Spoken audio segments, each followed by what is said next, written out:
hinirang tayo ni Kristo upang mamungang totoo bilang mabubuting tao. Alleluia, Alleluia, Alleluia. Alleluia, Alleluia, Alleluia, Alleluia.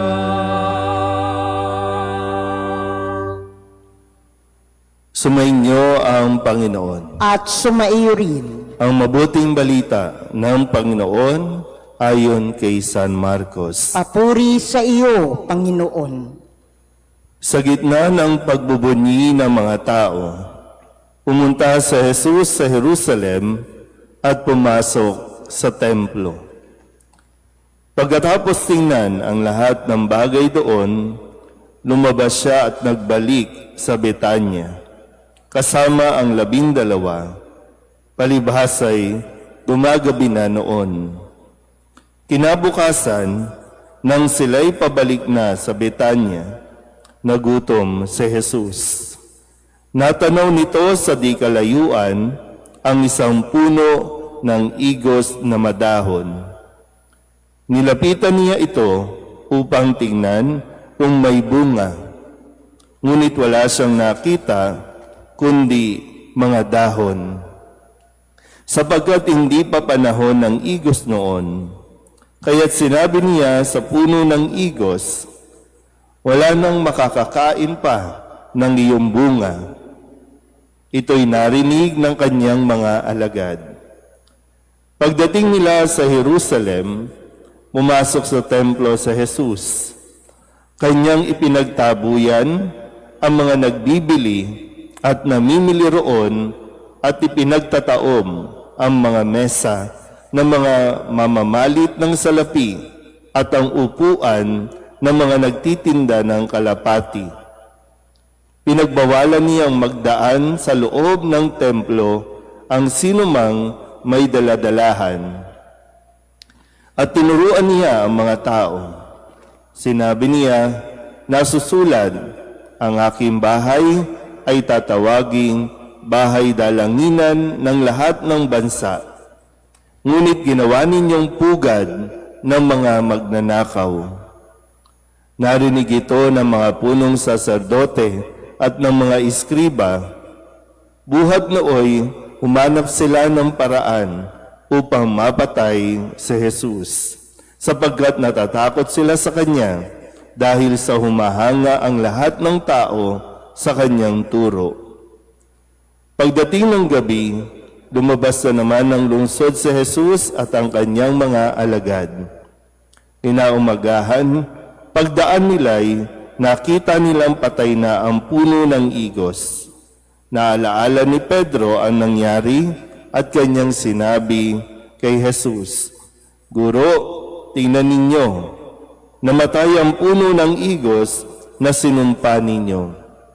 Sumagot si Jesus, Manalig kayo sa Diyos. Tandaan ninyo ito. Kung sabihin ni naman sa bundok na ito, umalis ka riyan, tumalon ka sa dagat na hindi siya nag-aalinlangan, kundi nananalig na mangyayari ang sinabi niya, ito'y gagawin ng Diyos para sa Kanya.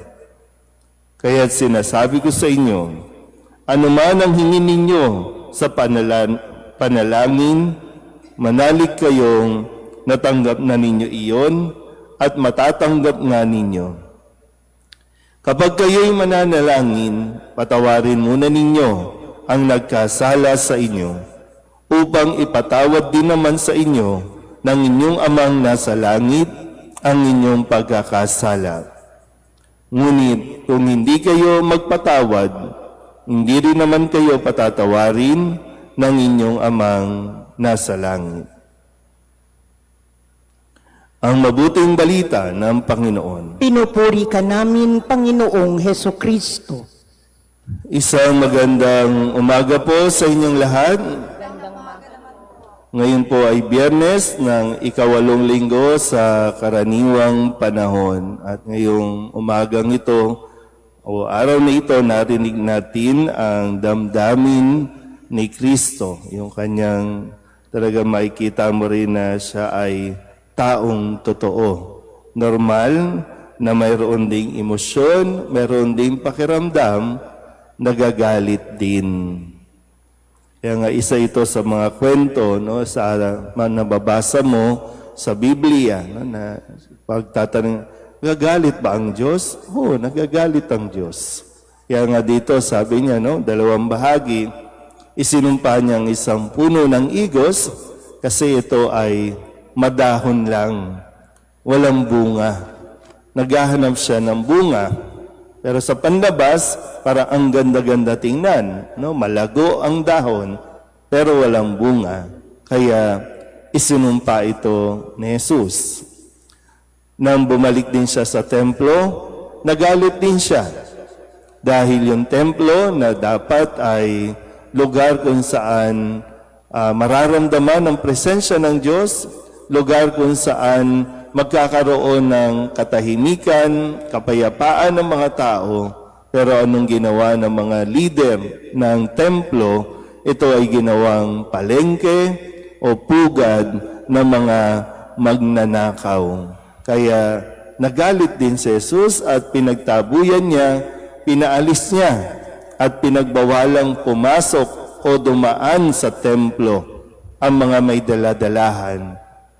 Ito yung ipinapakita, no, ni Jesus na dapat din nating matutunan na kasumpa-sumpa, no, para sa isang tao ang hindi siya mamunga, at kasumpa-sumpa din na siya ang maging sanhi para mahadlangan ang mga tao na makasamba o makapagpuri sa Diyos.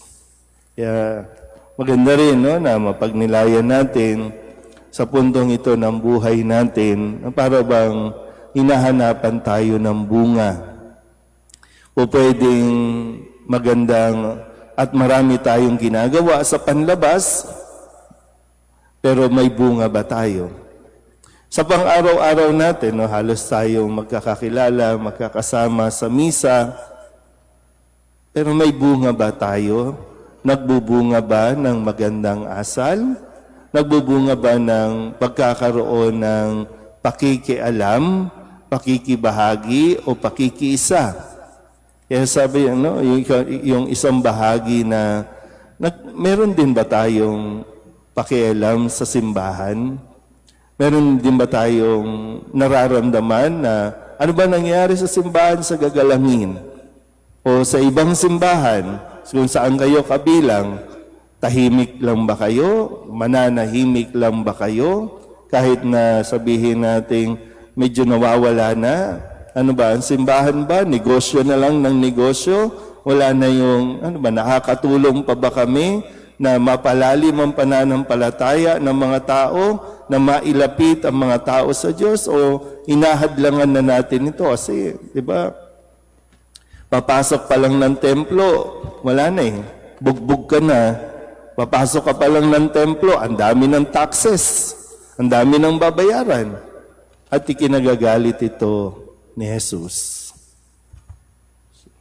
At hindi dapat, no, hindi karapat-dapat na maging ganon ang templo, dahil ito ay tahanan ng Diyos. Kaya nawa, no, sa mga panahon na binibigay sa atin, no, yung kabutihan ng Diyos na binibigyan pa tayo ng pagkakataon na mamunga. Hindi pa huli para sa ating lahat. So, ano ba? Magre-retire na ba tayo? Pero ang tanong, may bunga ba? May silbi ba tayo sa mundong ito? O baka nakakasikip lang tayo sa mundong ito?